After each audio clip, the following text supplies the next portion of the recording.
Let's revisit the case of Henri Van Breda, who brutally murdered his family members with an axe in 2015.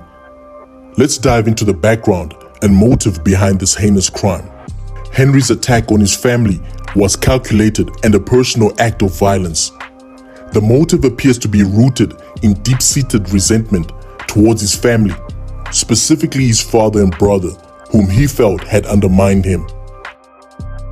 This resentment was likely fueled by a sense of jealousy and insecurity, as Henri struggled to measure up to his family's expectations.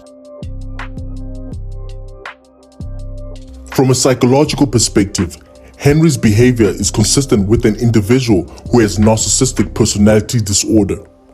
His actions suggest a need for control, dominance, as well as a lack of empathy for his victims. This is evident in the brutal nature of the attacks, which were seemingly designed to inflict maximum harm and suffering.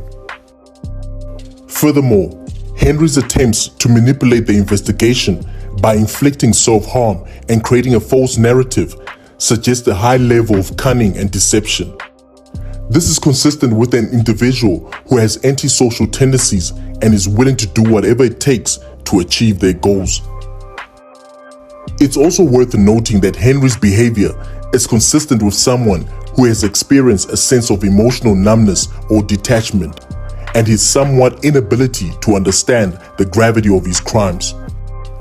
Overall, Henri's brutal attack on his family was a calculated act of violence, driven by a complex mix of psychological factors. His lack of empathy and remorse for his actions suggests a deeply troubled individual who possessed a significant threat to those around him.